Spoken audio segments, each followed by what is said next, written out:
இப்போ நம்ம என்ன பண்ண போகிறோன்னா காடை சமைக்க போகிறோம். எண்ணெய் ஊற்றியாச்சு, பட்டை சோம்பெல்லாம் போட்டுருக்குறோம். பட்டை லவங்கம் அது பேர், பட்டை லவங்கம் போட்டுக்கிறோம்.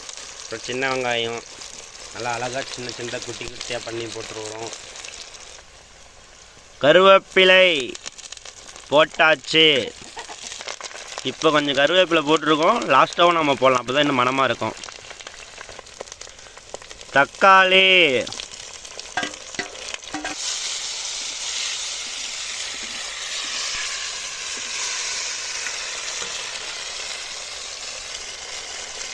இப்போ கொஞ்சமாக நம்ம தக்காளி வணங்க உப்பு போட்டுக்கலாம்.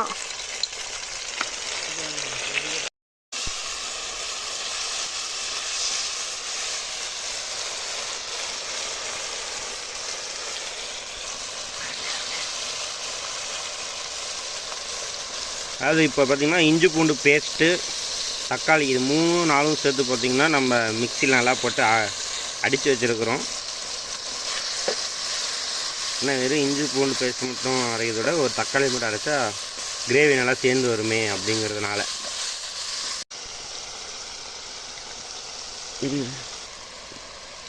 இப்போ நம்ம காடையை அப்படியே முழுசாக இந்த நம்ம மண்பானைக்குள்ளே இறக்கிடலாம். நம்ம 4 காடை வாங்கிட்டு வந்துருக்குறோம். 4 காடையும் பார்த்திங்கன்னா இப்போ நம்ம மண் பானைக்குள்ளே இறக்கிட்டோம். நல்லா மிக்ஸ் ஆகுது. அதாவது தக்காளி, வெங்காயம், கருவேப்பிலை, இஞ்சி பூண்டு பேஸ்ட்டுன்னு எல்லாமே பார்த்திங்கன்னா நல்லா வணங்கிருச்சு. ஓரளவுக்கு பச்சை வாசனை எல்லாம் போயிடுச்சு.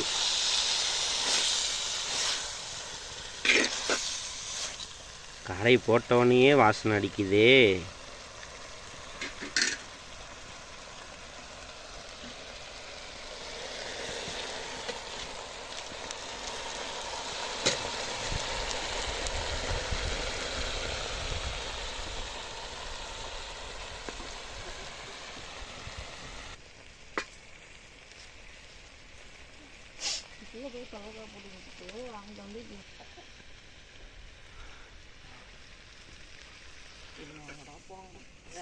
ஓகே ஃப்ரெண்ட்ஸ், போன வருஷம் நீங்கள் பார்த்துருப்பீங்க, இது பேர் என்னது, கோணக்கணையை கட்டினாலும் கோப்பையாங்காய் அப்படின்லாம் வீடியோ பார்த்துருப்பீங்க. இந்த முறையும் அதே தான், இந்த கோணப்பிள்ளையாங்காய் தான் நம்ம பார்த்தோம். அதோடு நம்ம வீட்டில் இருக்கிற பூச்செடியும் பார்த்தோம். இப்போ தான் காய்ங்கெல்லாம் பிஞ்சாக இருக்குது. இன்னும் காய் முற்றி கனியாகிறதுக்கு நாட்கள் ஆகும். ஜலபுல கலபுலன்னு நல்லா கொதிக்குது. இப்போ நம்ம தேவையான அளவுக்கு தண்ணீரை சேர்த்துக்கலாம்.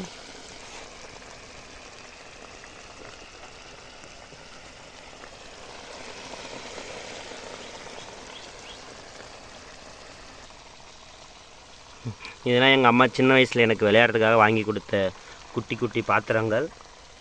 அதில் தான் இப்போ நம்ம பொடியெல்லாம் வச்சுருக்குறோம். இதுதான் இந்த பாத்திரத்தில் இந்த வெங்காயத்தை தான் நம்ம போட்டுட்டோம். நல்லா இருக்குல்ல? நீங்களும் சின்ன வயசில் இந்த மாதிரி பாத்திரத்தில் வச்சு விளையாண்டுருக்கிறீங்களான்னு கமெண்ட் பண்ணுங்கள்.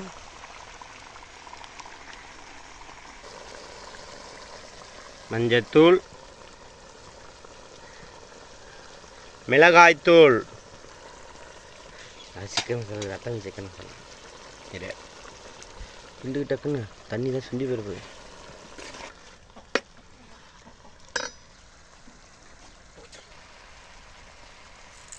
இப்போ நம்ம மீதி தேவையான அளவுக்கு உப்பு போட்டுக்கலாம்.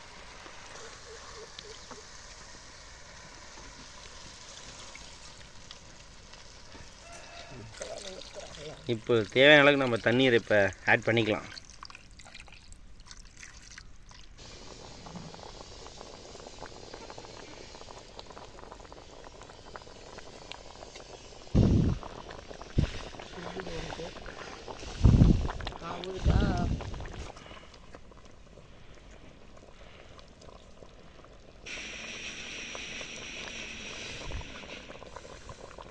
நல்லா கொதிக்க ஆரம்பிச்சிருச்சு.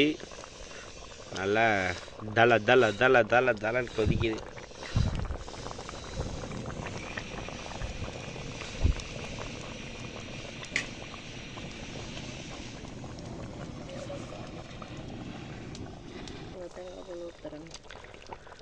நம்ம அரைச்சி வச்ச தேங்காய் பால் இதோட சேர்த்துக்கலாம். நல்லா கொதி வந்துடுச்சு. இப்போ நம்ம அதோட தேங்காய் பாலையும் சேர்த்துட்டோன்னா ஏறக்குறைய ஒரு 75% குழம்பு ரெடி ஆக போகுது.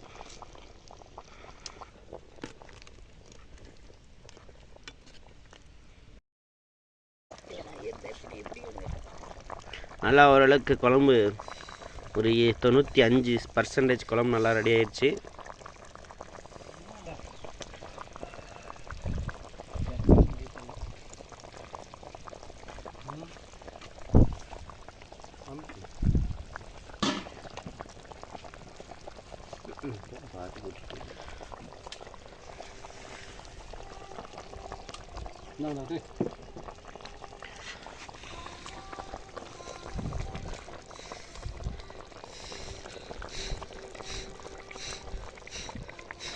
ஓகே, ஃபுல்லாக காடை குழம்பு ரெடி.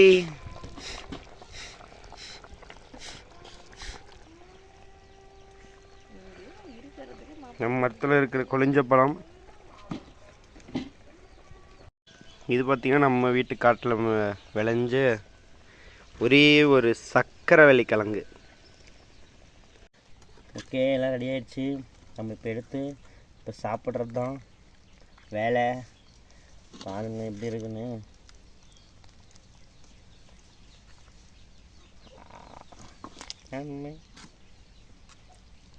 அப்படி முழு காடை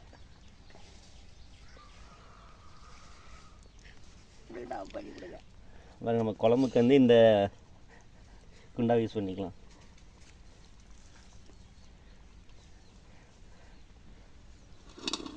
ஓகே, போதும்.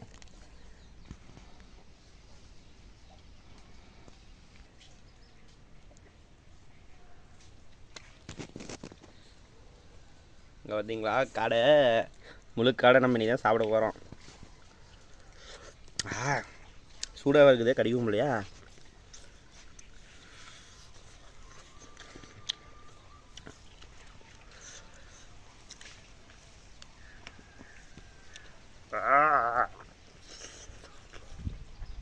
சூடாக இருக்குதா?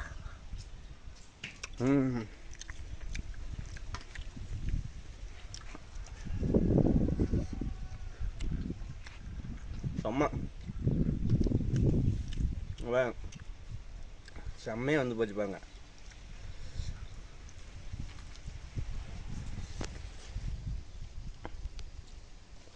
வா,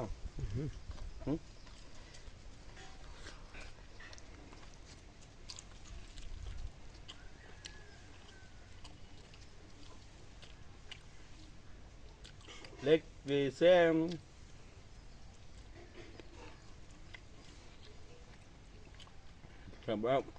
செம்ம டேஸ்ட்டு காடை.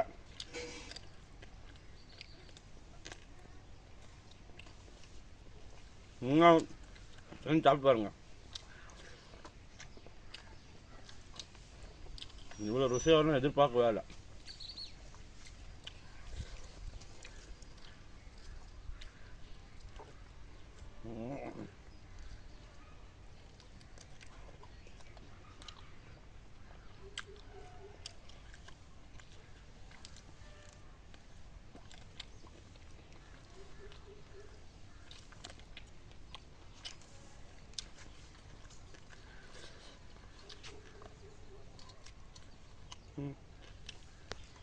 ஓகே ஃப்ரெண்ட்ஸ், நீங்கள் இந்த மாதிரி செஞ்சு பாருங்கள். செம்ம டேஸ்ட்டாகுது. நம்ம அடுத்த வீடியோவில் சந்திப்போம். நான் போய் சாப்பிட்றேன். பாய். நெக்ஸ்ட் வீடியோவில் சந்திப்போம். காலை எப்படி இருந்துச்சுன்னு கமெண்ட் பண்ணுங்கள். பாய் பாய்.